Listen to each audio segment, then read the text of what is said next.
Okay, just a quick video to highlight the thinking process I go through before making any trade. Starting with this one, does the trade idea have a clearly defined entry and stop?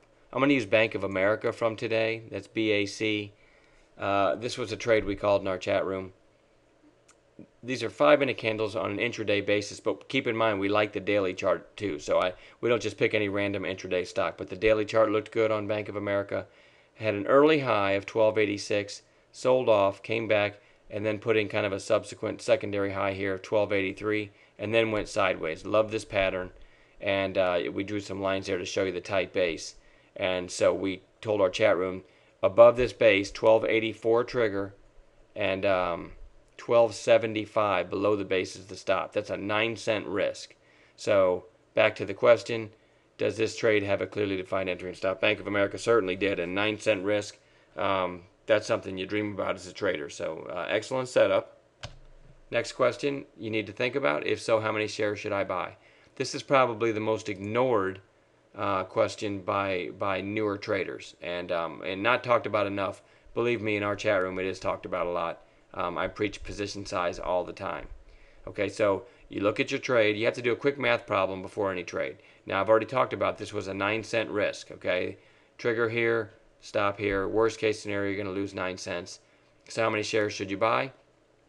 Well, if you don't have a certain number picked out, like say you never want to lose more than $300 or $100 or whatever your number is per trade, if you want an exact formula, I always default to 1% of your trading account. Okay, so if you have a $25,000 account, you don't want to lose more than 250 on any trade. That's your maximum that you want to lose on any one trade, and that'll keep you in this game. A lot of people don't even consider that. Next thing they know, they're down 1,000 on this or any trade because they didn't consider how many shares to buy versus their account balance.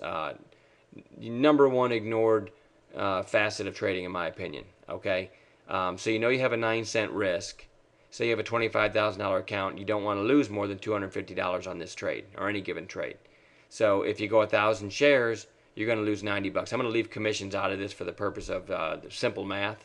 2,000 shares, 9 cents, you're going to lose 180 bucks. Now you're getting close to your maximum. 3,000 shares, you're going to lose 270 bucks. Again, minus commissions. So you want to go between 2 and 3,000 maximum. I mean, certainly not saying you need to buy that many. But if you're going to take this trade, do that quick math problem and make a quick decision on how many you want to buy to stay within your loss tolerance.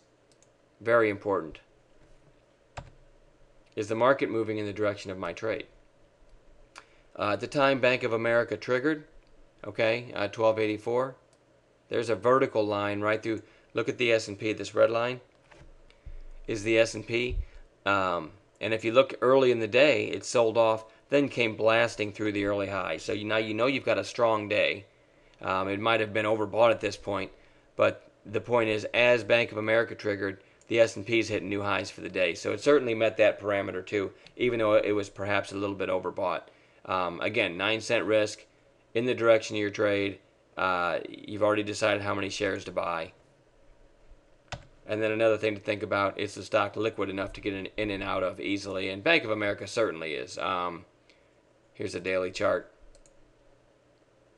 Okay, right here, average volume, 380 something million. So absolutely liquid enough. Okay, many stocks might look beautiful on the chart, but then they average 400,000 or 500,000 shares a day, and those you can get whipped around real bad. So these are things that before I ever call a trade in our chat room, all of those things go through my mind, and I run them through that quick test. And if I don't have like a narrow range or a tight stop, or if it's not liquid enough, it just won't get called in the room. So hopefully that'll help you a little bit in your trading, and we'll talk to you guys soon.